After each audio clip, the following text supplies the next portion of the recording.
Olá, vamos ter o CONARAD, a quarta edição do evento online. Eu sou Adriana Santos, eu sou dosimetrista do Hospital Vila Nova Star em São Paulo, presidente da Associação Brasileira de Dosimetristas e membro do Comitê Internacional da Associação Americana de Dosimetristas. Hoje vou falar com vocês sobre radioterapia, especificamente sobre tecnologia em radioterapia. Então, eu vou falar sobre vários tópicos englobando a tecnologia na radioterapia, sobre as evoluções tecnológicas que ocorreram na tecnologia, na radioterapia, e como o profissional pode ficar atualizado com o que está acontecendo nessa área. Então, primeiro, para falar sobre tecnologia, vou falar um pouco o que é radioterapia. Radioterapia é uma modalidade de tratamento, ela está na imagem, mas ela não é modalidade diagnóstica. Ela é uma modalidade de tratamento que usa radiação ionizante no tratamento de tumores benignos, malignos e outras situações, né? E essa área tem toda uma história e toda uma evolução até os dias de hoje. Então, tem aquele slide clássico que a gente mostra em todas as aulas sobre a descoberta do raio-x por Becquerel e como isso impactou na radioterapia. Depois a gente teve o casal Curie, que descobriu a radioatividade, mas a gente teve, logo após, ali perto da descoberta, o início da radiação para tratamento, já em janeiro de 1895, num caso de mama avançado. E o casal Curie descobriu o rádio em 1898. E aí o que aconteceu? Começou uma evolução da equipe de radioterapia, porque aqui eu coloquei essas imagens históricas, você colocava sua própria fonte radioativa e você se tratava. E você tinha o que ali? Um enfermeiro, um profissional de enfermagem. E também tem umas outras imagens aqui, você na sua cadeira, recebendo o tratamento radioterápico. Então, naquele momento, não se precisava de muitos profissionais. Você tinha o radioterapeuta, que é o radio-oncologista, e alguém da enfermagem, né? Aqui uma imagem, né? O radio-oncologista sentado em pé e o paciente sentado aqui com a fonte de radiação. Aqui essa outra imagem, esse tumor de face com a fonte radioativa e depois a evolução do tratamento. Só que o que começou a acontecer? À medida que houve uma evolução tecnológica, vários membros foram adicionados a essa equipe de radioterapia. Então, eu vou falar um pouco hoje do que a gente tem, quais são os membros da equipe. Então, hoje a gente tem o radio-oncologista, que é um médico que ele é responsável por definir qual é a estratégia de tratamento. Geralmente, esse paciente vem por indicação de um oncologista, de um cirurgião, ele indica o paciente que esse paciente é elegível para fazer tratamento radioterápico. Então, a radioterapia, ela faz parte no câncer, né? Se a gente falar sobre tratamento de câncer, que é especificamente o que a radioterapia faz, ela é uma das modalidades de tratamento do câncer. Então, você tem cirurgia, você tem quimioterapia, você tem hormonioterapia e você tem a radioterapia. Então, geralmente, o médico, o oncologista, por exemplo, ele já, para aquele tipo de câncer, para aquele tipo de tratamento, vai ser necessário fazer radioterapia também. Então, ele indica esse paciente que vem para a radioterapia, né, e vai usar essa modalidade, e aí esse paciente passa e consulta com o radio-oncologista. O radio-oncologista, então, vai definir como que vai ser o tratamento desse paciente, como que vai ser, em quantas frações ele vai fazer, que tipo de tratamento, de modalidade, de técnica de tratamento que o paciente vai fazer, quantos dias ele vai tratar, ele traça toda uma estratégia para o tratamento desse paciente. Aí, esse paciente vai passar por um fluxo até chegar ao tratamento, né? Mas aí você tem um outro profissional aqui que eu gostaria de falar, o físico médico. O físico é o profissional que vai fazer todo o aceite dos equipamentos de tratamento de radioterapia, e o aceite, todos os testes para esse equipamento começar a funcionar, definir todos os protocolos não clínicos, mas de tratamento do paciente, da parte do fluxo de trabalho. Ele vai definir qual vão ser os testes que vão ser feitos para garantir a qualidade desses equipamentos, vai treinar toda a equipe de técnicos, tecnólogos e dosimetristas, e definir a tarefa desses profissionais. O dosimetrista é um profissional que vai trabalhar junto com o resto da equipe, junto com o radio-oncologista físico e os técnicos ou tecnólogos em radioterapia. Ele vai acompanhar o paciente no primeiro momento, que seria o que a gente chama de simulação, para confeccionar o acessório que o paciente vai usar durante o tratamento, vai importar as imagens, que o paciente faz uma tomografia, e eu vou mostrar nos próximos slides outras funções do dosimetrista. O técnico ou tecnólogo em radioterapia também, às vezes, também pode ser um biomédico, né? São três formações que entram nessa parte do tratamento. Essa parte, esse profissional faz o quê? A entrega da dose de radiação no paciente. Isso já vai ter sido feito, toda essa programação, toda por computador, toda extensivamente analisada por físico e radio-oncologista. E aí ele vai ser o profissional que vai posicionar o paciente todos os dias na mesma posição, com os acessórios para aquele tipo de tratamento, fazer as imagens necessárias e fazer a entrega da dose do paciente. A gente tem um outro profissional que é o enfermeiro e técnico de enfermagem. No primeiro dia da consulta, ele acompanha o médico na primeira parte que seria a consulta do paciente, coletando os dados e passando todas as informações para o paciente. E depois, quando o paciente ele faz todas as orientações de preparo para o paciente, também acompanha no primeiro processo, que é a simulação, a aquisição de imagens, faz uma revisão semanal para ver como clinicamente está o paciente, isso junto com o médico, e também avalia se o paciente está tendo alguma reação de pele, alguma coisa, algum mal-estar, ele vai ser o canal que vai informar ao radio-oncologista. O profissional que atua na entrega da dose também avalia também o paciente também nesse sentido. O nutricionista, ele vai definir qual vai ser a dieta do paciente, né, em determinadas áreas específicas que o paciente vai tratar, por exemplo, próstata, ele tem que ter toda uma dieta diferenciada. Se o paciente vai tratar a cabeça e pescoço, certos alimentos têm que ser evitados durante o tratamento. A gente tem outro profissional aqui, que é o recepcionista. Ele vai cuidar de toda a parte administrativa de documentação do paciente, vai receber o paciente todos os dias, e se tiver revisão em aparelhos, alguma coisa, tudo ele comunica ao paciente, convocar o paciente para iniciar o tratamento, convocar o paciente para vir na simulação, que é a primeira etapa do planejamento do tratamento. Depois a gente tem o dentista, que é o profissional que cuida mais da parte da higiene bucal do paciente e prepara para o tratamento.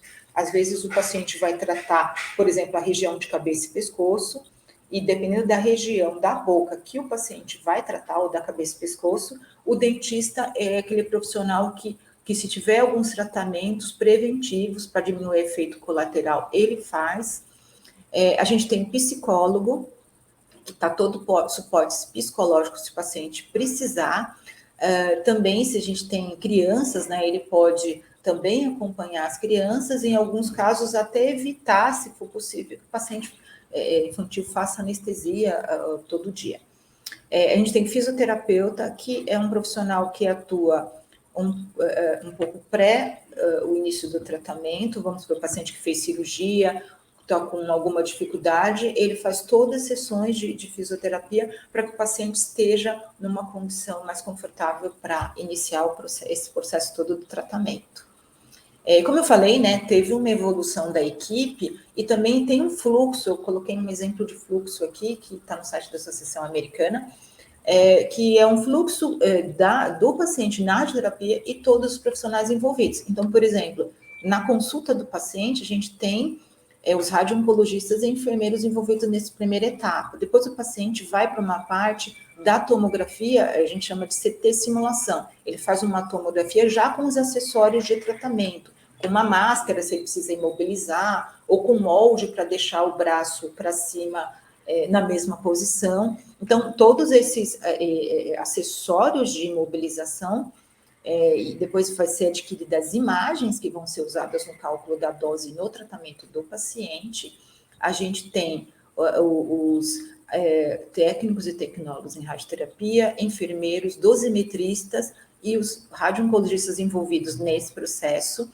Tem um outro processo que é desenhar a região, o tumor, né, que vai ser tratado com as margens. Os radio-oncologistas são os profissionais que estão nessa etapa.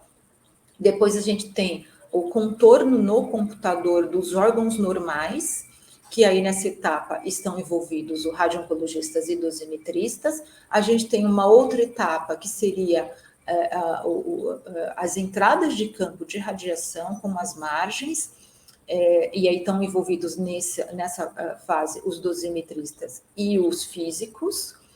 A gente tem uma outra etapa, que é a aprovação do plano de tratamento. Então, o plano foi feito por físicos e dosimetristas, né? E aí os médicos vão avaliar esse plano, se está ok, se o tumor está recebendo a dose adequada e se os órgãos normais estão recebendo as doses não ultrapassando os limites. A gente tem uma outra etapa, que é o controle de qualidade. Nessa etapa, esse plano que foi feito no computador, são feitas medidas no aparelho, transferido todos os dados desse plano para o aparelho, e as entradas de campo, como as lâminas vão se movimentar, então são feitas todos esses testes como se o paciente estivesse ali tratando, mas às vezes a gente faz com phantom, com boneco, para testar se tudo aquilo que o computador falou que ia acontecer na hora do tratamento, se aquilo vai acontecer, e se aquela dose que o computador está falando que vai chegar naquela região, se realmente está chegando, isso é medido com câmera de ionização, uma diferença entre o que o computador fez e o que aconteceu na hora do tratamento, tem uma porcentagem de 2 a 3% que não pode ultrapassar a diferença entre um e outro. E feito isso, ok, o plano que foi feito no computador, tudo que foi elaborado por computador realmente aconteceu na realidade, aí o paciente está liberado para o tratamento. E aí, essa parte de controle de qualidade, a gente tem envolvimento dos físicos e dos dosimetristas. Os dosimetristas, eles trabalham sobre supervisão dos físicos, assim como os técnicos e os tecnólogos. E aí a gente vai para uma última fase, que seria o tratamento propriamente dito. Então, percebam que existe toda uma etapa de preparo que tem que ser cuidadoso e minucioso para que esse tratamento ocorra exatamente da forma como foi previsto. Então, assim, ter bom imobilizador para o paciente ficar confortável, mas se mexer o mínimo possível.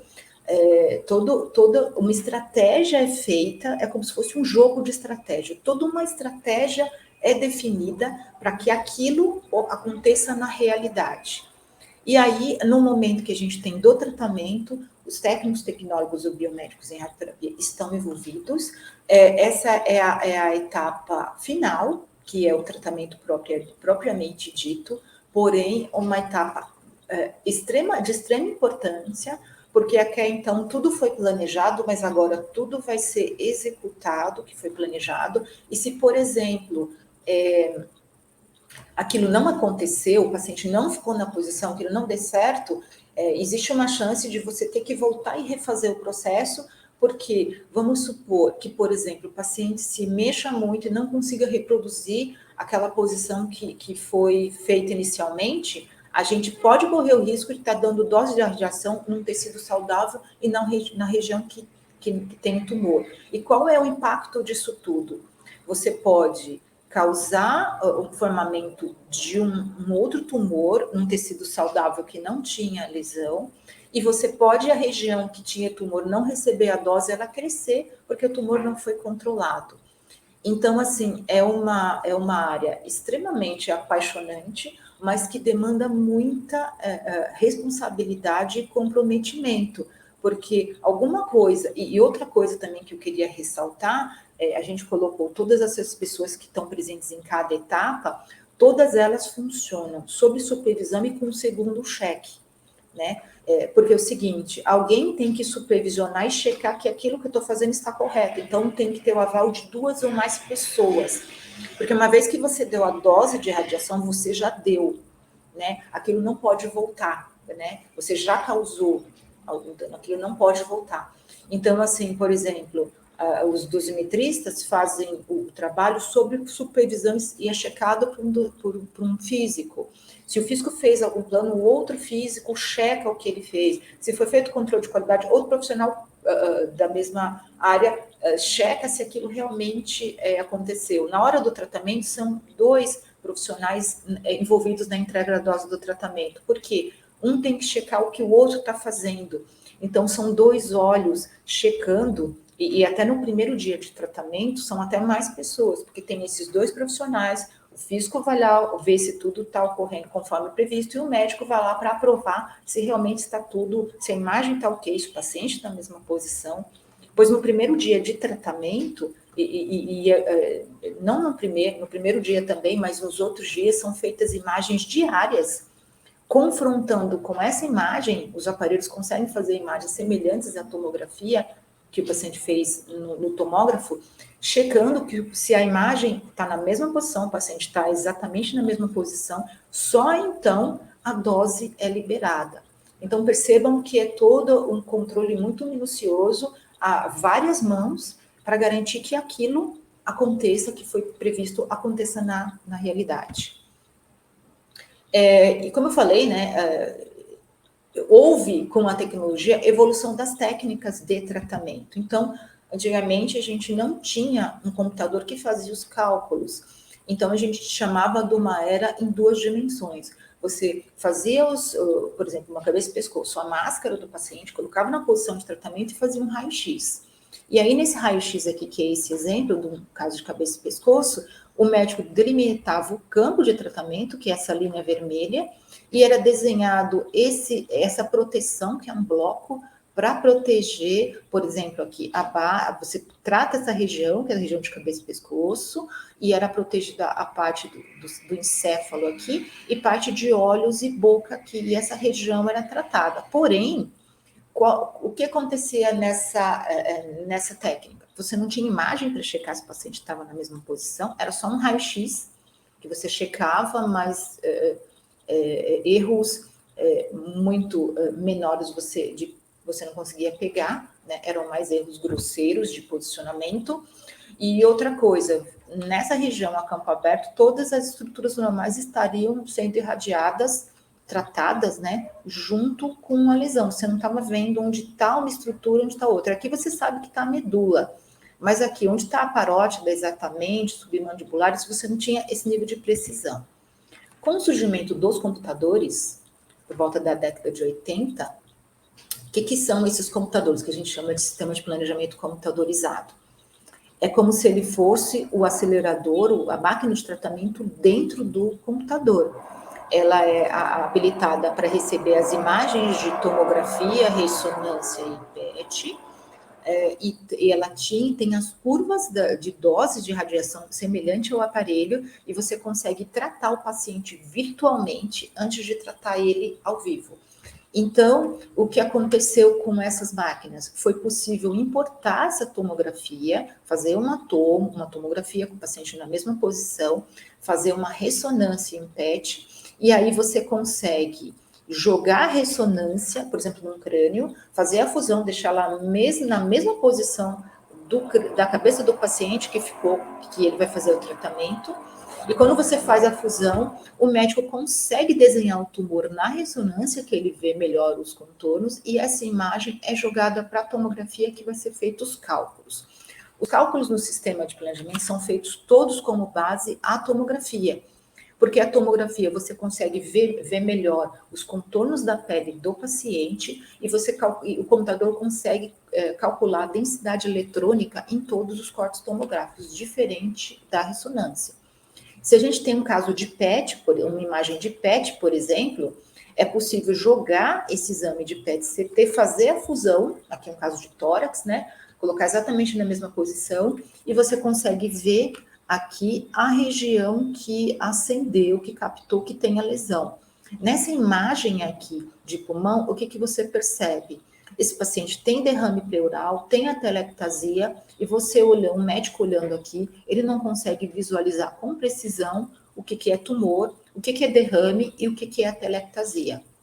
A partir do momento que faz fusão com o PET, é possível definir a região que capta, e com certeza ele tem uma precisão maior, que essa região aqui é tumor, né? E aí ele desenha aqui e consegue dar margens mais personalizadas. Como eu falei, né, a gente carrega a tomografia e é possível a gente desenhar todas as estruturas normais aqui, e todas essas estruturas que a gente desenha, o computador reconstrói em 3 dimensões. É que nem essa imagem que vocês conseguem ver a cabeça aqui desenhada em 3 dimensões. E aí o que acontece? A gente tem a primeira técnica, que é o 3D.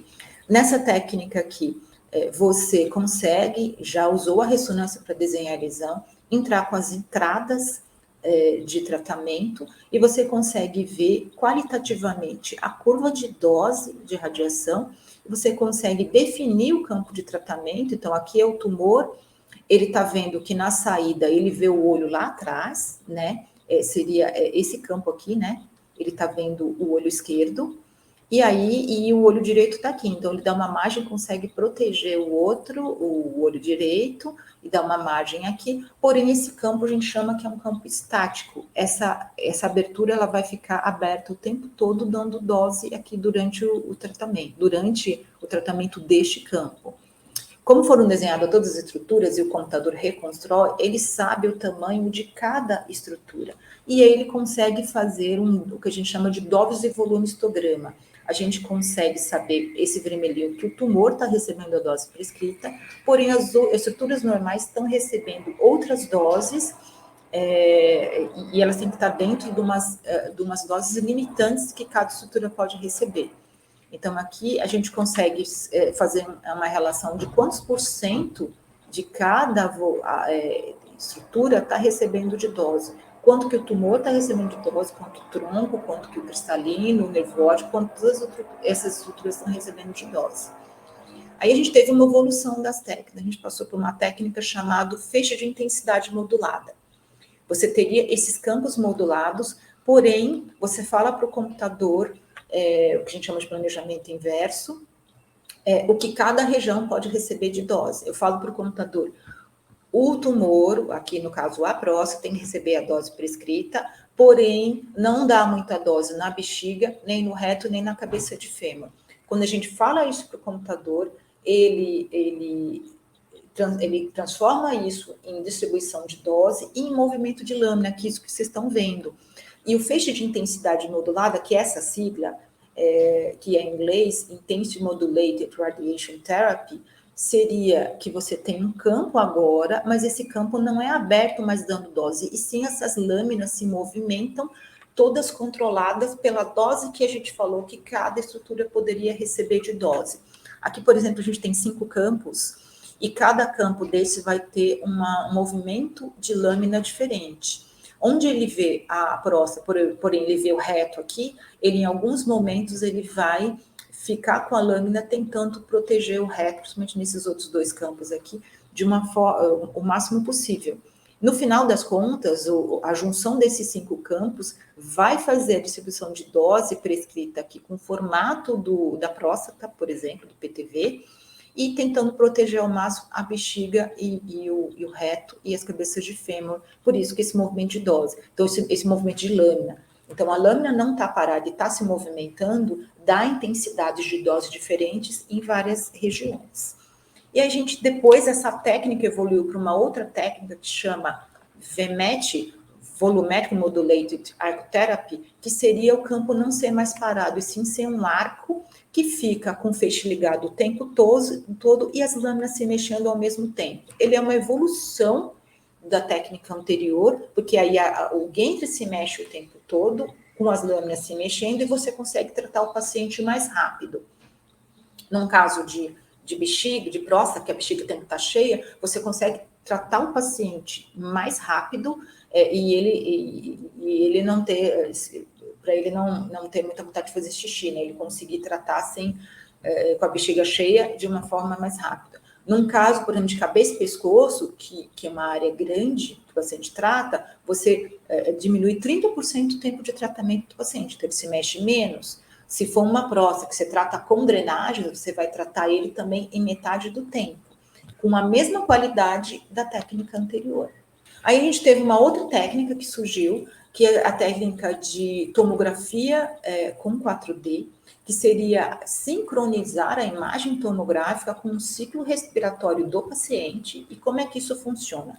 A gente coloca uma caixinha que tem 2 bolinhas luminosas aqui no tórax ou abdômen do paciente, e conforme o tórax ou abdômen se movimenta, esse movimento é captado por essa câmera de infravermelho, que mostra isso no computador para a gente como o movimento do ciclo respiratório. E aí o que acontece? A gente sincroniza o tempo do ciclo respiratório com o tempo que a mesa vai ficar parada adquirindo imagens. Então, por exemplo, o ciclo do paciente é 5 segundos, ela fica 5 segundos numa posição e depois vai para outra posição, até, por exemplo, a gente pegar todo o tórax do paciente. Então, a gente consegue acompanhar aqui todo o ciclo do paciente durante o exame. E aí o que acontece? Ele faz muitas imagens e a gente seleciona essas imagens. Elas ficam em blocos, em qual grupo de imagens, em qual fase do ciclo respiratório está. No final você vê a imagem, que não é mais uma imagem estática, mas um conjunto, a soma dessas imagens, mostrando a respiração do paciente em todas as fases do ciclo respiratório. Qual é o benefício dessa técnica? Você consegue dar margens personalizadas de acordo com a respiração do paciente, número 1, e você consegue, em regiões que mexe mais, por exemplo, perto do diafragma, controlar e escolher que fases, que eu vou mostrar nos slides mais para frente, do ciclo respiratório que você vai tratar o paciente. E aí, com todas essas evoluções tecnológicas, isso teve um impacto, que é o que eu vou falar agora, no fracionamento do paciente.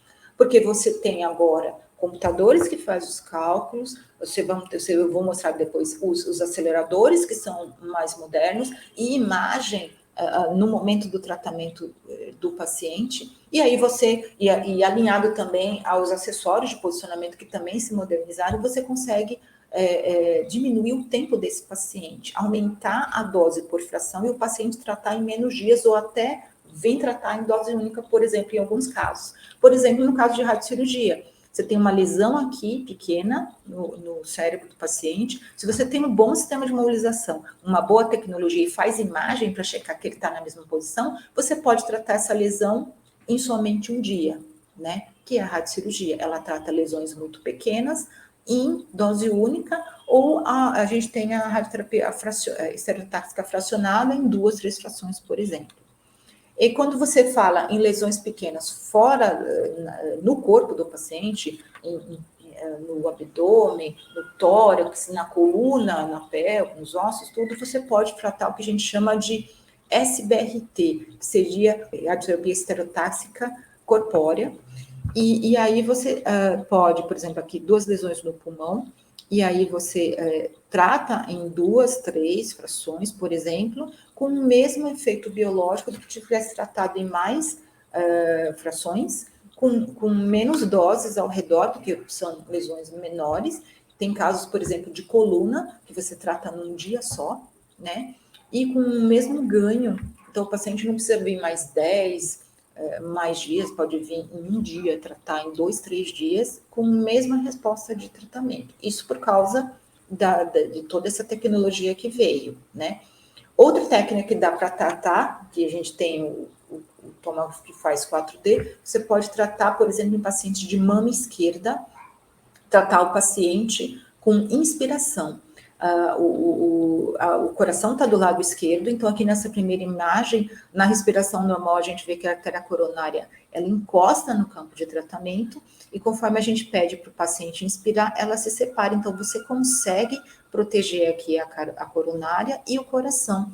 A gente percebe cada vez mais pacientes de mama mais jovens, elas vivem muito, a gente consegue curar, e aí o que acontece? Essa paciente vai ter um problema cardíaco por causa da dose.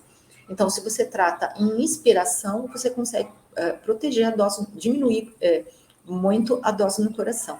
E o que acontece? Essa paciente faz tomografia com inspiração, a gente consegue no computador só liberar a imagem no momento que ela está inspirando, e na hora do tratamento a mesma coisa. A gente consegue também fazer imagens e liberar a dose de tratamento somente no momento que ela tiver naquela fase do ciclo respiratório, segurando a respiração. E também outra coisa que a gente tem visto muito em mama é o hipofracionamento, diminuir as frações com o mesmo resultado. Então, pacientes que tratavam em 25 frações, por exemplo, ou 25, 30 frações, né, hoje tratam em 15, 18 frações com o mesmo ganho, né? E qual o benefício disso? Para o paciente, ele trata menos dias, e para o aparelho, você pode colocar outros pacientes no momento que só aquela oparia ela vai terminar antes e outro paciente vai entrar no lugar. A gente tem também uma técnica chamada gate. Você faz as imagens do paciente, aquela que eu chamei 4D, e você consegue escolher qual ciclo respiratório que você quer que o paciente trate. Então, quando, às vezes, ele tem uma faixa, por exemplo, que ele está inspirando no ciclo normal, que essa faixa que o tumor fica mais estável, então você liga o feixe, você consegue programar para o computador e o feixe só liga e só dá a dose quando o paciente entra naquela faixa de tratamento. Quando ele sai, o feixe de radiação desliga. Ou então é uma região, por exemplo, que está muito perto do diafragma, que mexe muito, aquela região que mexe menos, a região de tratamento, ou então uma lesão que está encostada na medula, a região que a faixa que está mais afastada, você pode escolher para o aparelho tratar somente quando entra naquela faixa.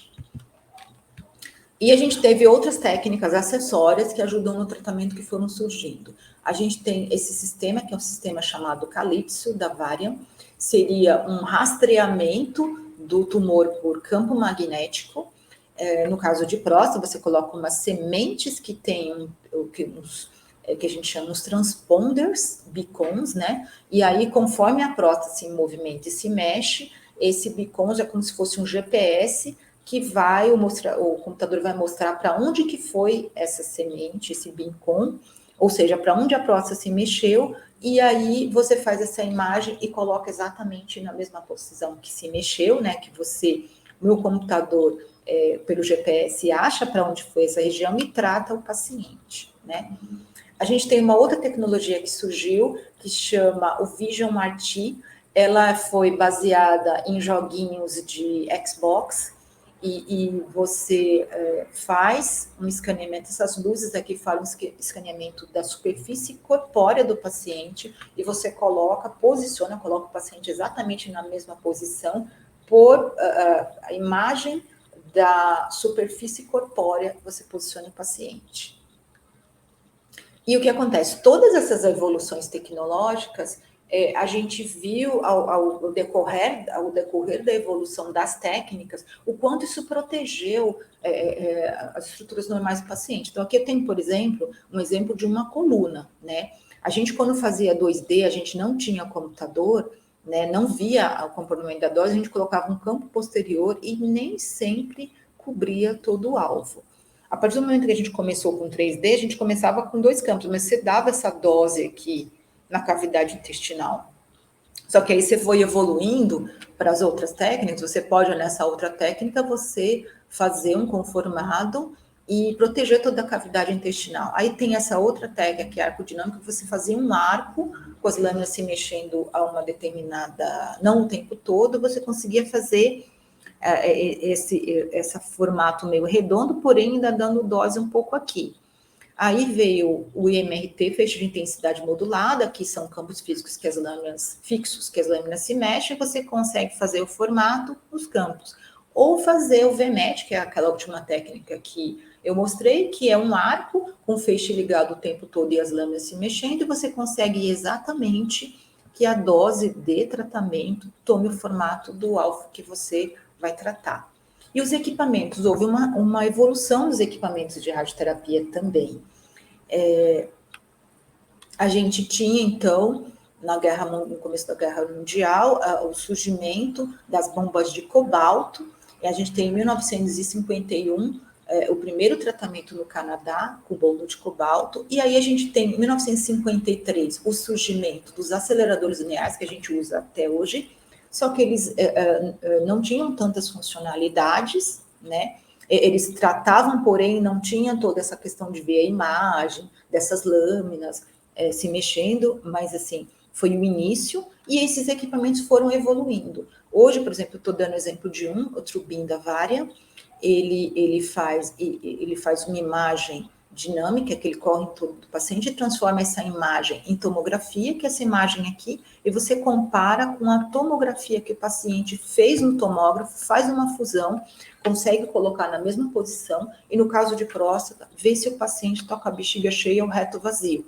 E aí, por exemplo, se ele está com o reto muito cheio, você pode tirar da mesa, pedir para ele evacuar, para ficar na mesma posição. Se tiver com a bexiga muito vazia, pedir para encher a bexiga. Então, totalmente guiado por imagem. Você tanto acerta o posicionamento, como ver se o paciente está nas condições fisiológicas que são necessárias para o tratamento de próstata, por exemplo. Aqui um outro equipamento que é o concorrente no Brasil da Varian, que é a Elekta, aceleradores muito bons. O da Varia, ele é uma empresa americana, e a Elekta é uma empresa europeia. Ele também tem as mesmas funcionalidades, com algumas diferenças, e aí começaram a surgir, ou estão surgindo outros, né?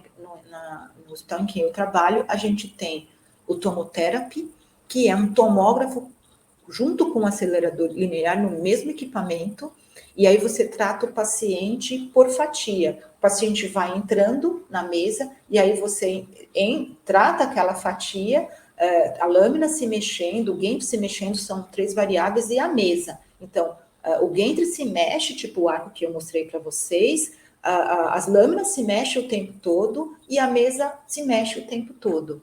Ele é muito bom para tratar, por exemplo, regiões muito grandes, tipo essa do abdômen total, o corpo inteiro, o neuroeixo. A gente trata a mama, ele fica mama com drenagem, mama fica assim com uma homogeneidade muito boa. E você faz durante cada dia de tratamento, você faz uma imagem tomográfica. Aqui eu coloquei um videozinho explicando um pouco como que é esse aparelho, como que é esse tratamento. É um videozinho meio comercial deles. Aí você posiciona o paciente com os mesmos acessórios, né, igual o acelerador, porém a gente tem eles chamam de ring gantry, que é um anel, né, esse sistema de lâminas que se mexem, um sistema binário, e aí você tem que o paciente vai entrando na mesa, uma das técnicas, o paciente vai entrando na mesa e fazendo a imagem. E aí você tem 2 modos de tratamento, um que eles chamam helical e outro direct.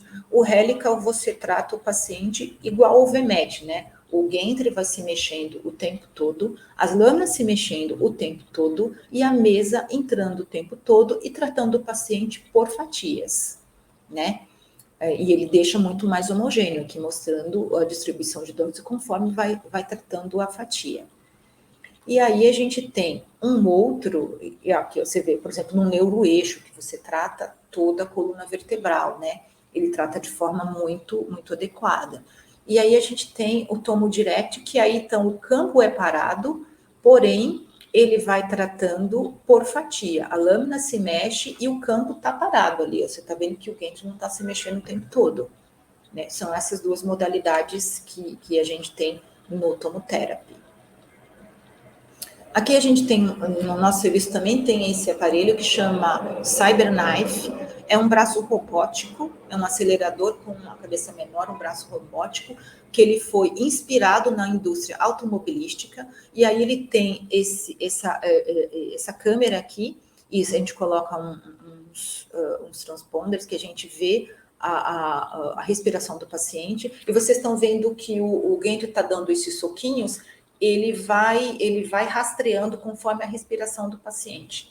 Então, o paciente se mexe e ele mexe dinamicamente o Gentry de acordo com o movimento respiratório do paciente. Então, assim, ele faz imagens em tempo real o tempo todo e adequa de acordo com o movimento do paciente. Ele é um dos únicos que faz isso em tempo real, né? E aí o que acontece? Se o paciente tem uma respiração mais ofegante, o Gentry vai seguindo a respiração ofegante. Se é mais rapidinha, ele mexe mais rápido, que é isso daqui, ele está seguindo a respiração do paciente, né? Esse braço robótico é em 6 dimensões, então vocês veem, não tem mais o conceito de isocêntrico, né? Você pode tratar em qualquer posição, salvo aqui embaixo, né? Que você não pode tratar, mas toda a região de cima você tem todos esses graus de liberdade. A gente tem um outro equipamento da Elekta, que é o Gamma Knife, que é para fazer radiocirurgia. Então, o paciente coloca tipo esse capacete e cada buraquinho desse aqui é por onde vai entrar o feixe de radiação para lesões muito pequenas.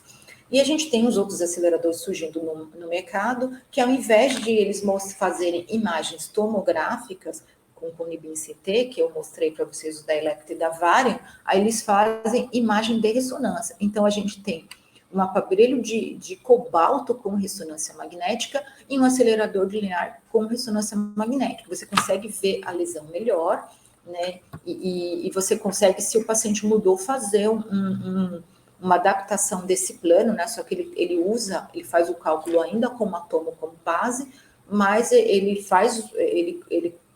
correlaciona com a imagem de ressonância. Então, aqui eu coloquei um exemplo de aqui pulmão, né?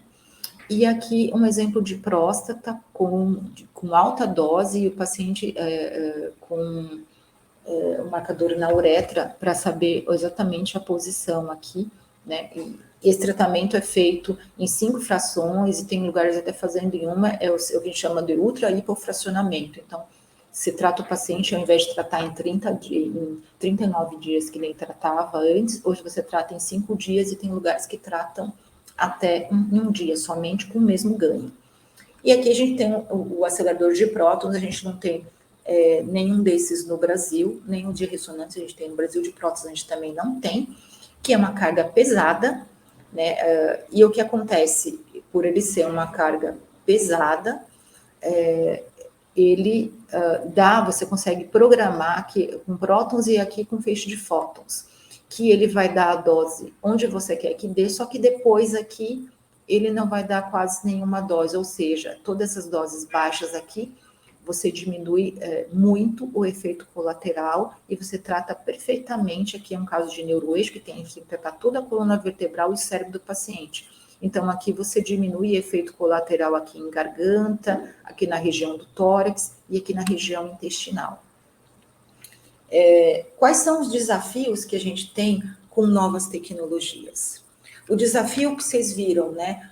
São várias coisas para o tecnólogo e até o dosimetrista avaliarem, trabalharem. Então, o seu pensamento crítico tem que mudar. Você está tratando com técnicas com altas doses em poucas frações, então aumentou a precisão. Você tem que desenvolver uma visão crítica e aprender a avaliar essas imagens, a imagem o tempo todo, vocês viram, apesar de não trabalhar com imagem, no diagnóstico, você lida com imagem de tomografia, PET, ressonância o tempo todo e tem que tomar as decisões se o paciente emagreceu, a equipe tem que tomar decisões, se o paciente está em outra posição.